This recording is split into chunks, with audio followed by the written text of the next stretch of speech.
Саламатсыңарбы, урматтуу жалпы билим берүү мектептеринин бүтүрүүчүлөрү. Бүгүн биз сиздер менен жалпы республикалык тестирлөөгө даярданууда англис тили боюнча тест тапшырмаларын кандай аткаруу керек экендиги жөнүндө сөз кылабыз. Алгач тесттин түзүлүшү, анда коюлган талаптар жана суроо тапшырмалардын түрлөрү жөнүндө сөз кылабыз. Англис тили боюнча тесттеги суроолор мектеп программасы боюнча түзүлгөн жана лексикалык грамматикалык материалдарды камтыйт. Тестирлөөнүн негизги максаты бул бир гана лексикалык грамматикалык материалдарды билүү деңгээлин текшерүү менен гана чектелбестен, ошол эле учурда урматтуу бүтүрүүчүлөр, ар бириңерден жогорку билим алууга болгон жөндөмүңөрдү, тактап айтканда ой жүгүртүп, салыштырып, анализдеп жана ойлонулган туура жыйынтык чыгара билүүңөрдү дагы текшерүү болуп саналат. Андыктан англис тили боюнча тест 40 лексикалык грамматикалык суроодон, 2 тексттен жана ага карата берилген 10 тапшырмадан турат. Белгилей кетсем, ар бир суроого туура жооп берүү үчүн берилген суроону көңүл коюп окуп чыгып, жана анын маанисин түшүнүү зарыл. Анткени тесттеги суроолор ар кандай болушу мүмкүн. Ал эми азыр биринчи тапшырмага көңүл бөлсөк. Биринчи тапшырмада суроо сүйлөмдөн турат. Numbers are for machines, сызыкча, бош орун, names are for people. Жана бул сүйлөмгө карата тапшырмадан турат. Which of the following variants must be used in the blank in the sentence given above? Алгач берилген сүйлөмдү окуп жана маанисин туура түшүнүүбүз керек. Numbers are for machines, names are for people. Бул сүйлөмдүн мааниси төмөндөгүдөй. Машиналардын номерлери бар, адамдардын аттары бар. Сүйлөмдүн маанисин түшүнгөндөн кийин сүйлөмгө карата берилген тапшырманы которобуз.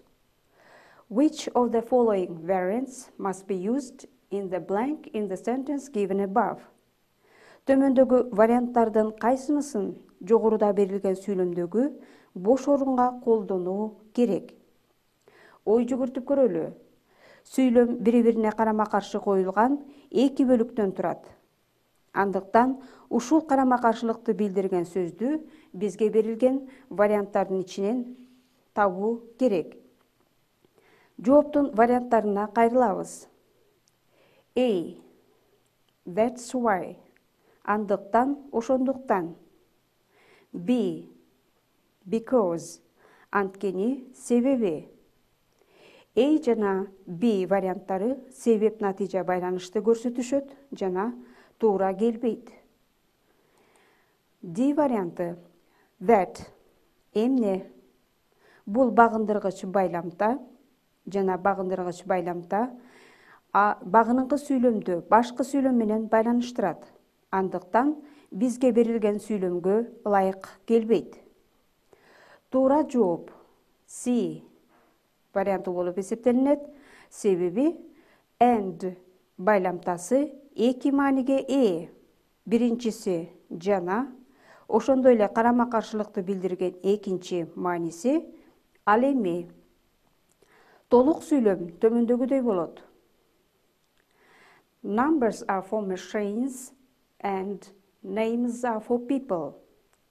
Машиналардын номерлери бар, ал эми адамдардын аттары бар.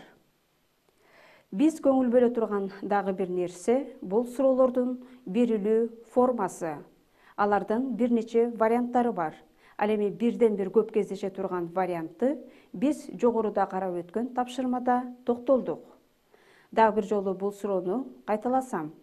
Which of the following variants must be used in the blank in the sentence given above? Төмөндөгү варианттардын кайсынысын жогоруда берилген сүйлөмдөгү бош орунга колдонуу керек? Ал эми азыр төмөндөгү дагы бир мисалга токтолсок. No cycling on the footpaths. Бул сүйлөмгө карата тапшырма төмөндөгүдөй.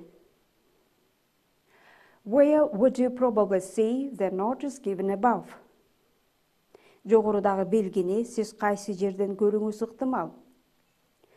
Жооптун варианттары төмөндөгүдөй. A. On a tennis court. Tennis кортто. B. In the underground. Метродо. C. On a motorway. Автожолдо, шосседе. D. In a park. Паркта. Ой жүгүртүп көрөбүз.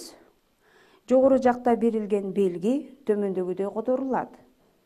No cycling on the footpaths. Жөө жүрүү жолчолорунда велосипед тебүүгө тыюу салынат. Жөө жүрүү жолчолору A. On a tennis court. Tennis кортунда. B. In the underground. Метродо болбойт. Андыктан бул варианттар туура эмес. C. Автожолдо. On a motorway. Автожолдо биз жөө жүрүүчүлөр үчүн жөө жүрүү өткөлдөрү гана болорун билебиз. Андыктан C варианты дагы ылайык келбейт. Туура жооп D варианты болуп эсептелинет. In a park. Паркта. No cycling on the footpaths. Ал эми тестте логикалык ой жүгүртүүгө багытталган суроолордон сырткары мектеп программасынын негизинде англис тилинин грамматикасын билүү боюнча суроолор дагы берилет. Ал суроолорго биз төмөндөгү мисалдардан токтолсок.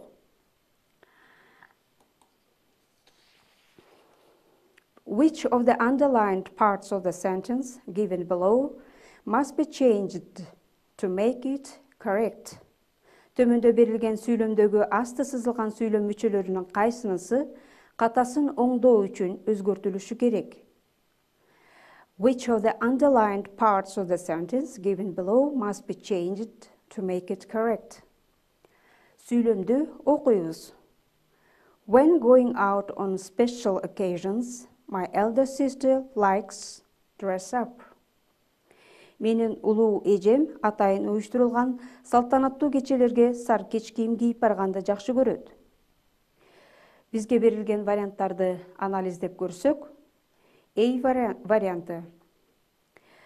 Бул варианттагы going out, сыртка чыгуу, туура. Анткени when сөзүнөн кийин герунди колдонулушу мүмкүн. Мисалы, бир мисалды карап көрөлү. When doing my homework, I listen to music. Үй тапшырманы аткарып жатып, мен музыка угам.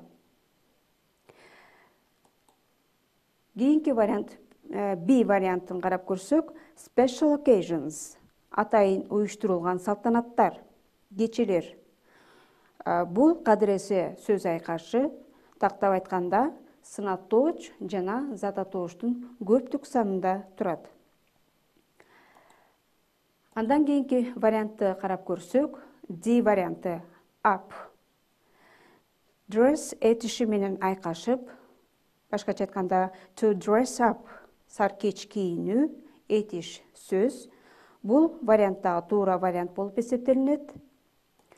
Ал эми биз катаны табуучу туура вариант C варианты болуп эсептелинет.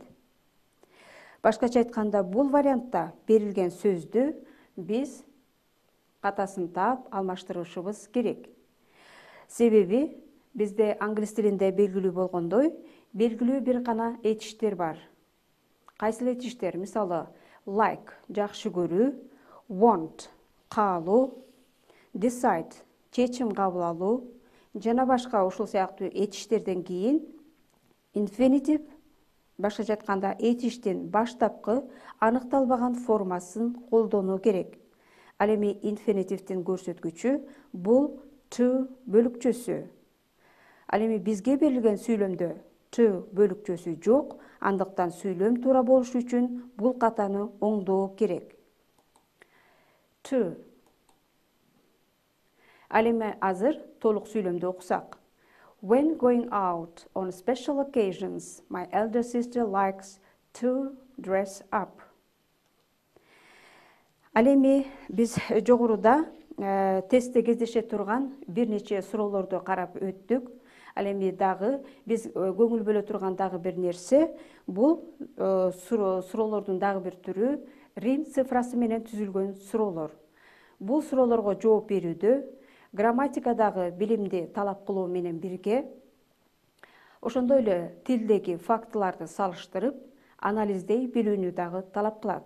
Андыктан биз төмөндөгү мисалга токтолобуз. In which of the sentences given below does the underlined word mean upper part of something or somebody? Төмөндөгү берилген сүйлөмдөрдөгү асты сызылган сөздөрдүн кайсынысы бир нерсенин же бирөөнүн баш жагын билдирет? Биринчи сүйлөмдү окусак. Two heads are better than one. Бир баш жакшы, эки баш андан да жакшы. Экинчи сүйлөм. The sudden head wind didn't let the athlete set the world record. Каршы соккон шамал спортсменди дүйнөлүк рекорд койгонго мүмкүндүк берген жок. Жана үчүнчү сүйлөм. The hosts welcomed her guests standing at the head of the stairs. Үйдүн кожойкеси конокторду тепкичтин башында туруп тосуп алып жатты. Жана акыркы төртүнчү сүйлөм. Nick's aunt is the head teacher in his school. Никтин эжеси ал окуган мектепте директор. Берилген жооптун варианттары. A. Биринчи, экинчи жана төртүнчү гана. B. Биринчи жана үчүнчү гана. C. Биринчи жана төртүнчү гана. D. Экинчи жана үчүнчү гана. A жана D варианттары ылайык келбейт. Анткени аларда каршы соккон шамал деп которулган head wind сөз айкашы камтылган экинчи сүйлөм бар. C варианты туура боло албайт. Себеби ал head teacher, директор деген маанини берген төртүнчү сүйлөмдү камтып турат. Андыктан туура вариант болуп B варианты саналат. B вариантында биринчи жана үчүнчү гана деп турат. Андыктан ушул вариант туура болуп саналат. Себеби бул сүйлөмдөрдө had сөз төмөнкүдөй маанилерге ээ болгон эки сүйлөм көрсөтүлгөн. Биринчи сүйлөмдө two heads are better than one. Дененин жогорку бөлүгү баш жана үчүнчү сүйлөмдө the hosts welcomed her guests standing at the head of the stairs. Үчүнчү сүйлөмдө тепкичтин жогорку бөлүгү. Урматтуу бүтүрүүчүлөр, бүгүн биз сиздер менен жалпы республикалык тестирлөөгө даярданууда англис тили боюнча тесттеги айрым бир тапшырмаларды талкуулап өттүк. Биздин жолугушууларыбыз сиздерге жалпы республикалык тестирлөөгө даярданууда жана андагы тапшырмаларды аткарууда жардам берет деп ишенебиз. Сиздерге ийгилик каалайбыз. Саламатта болгула.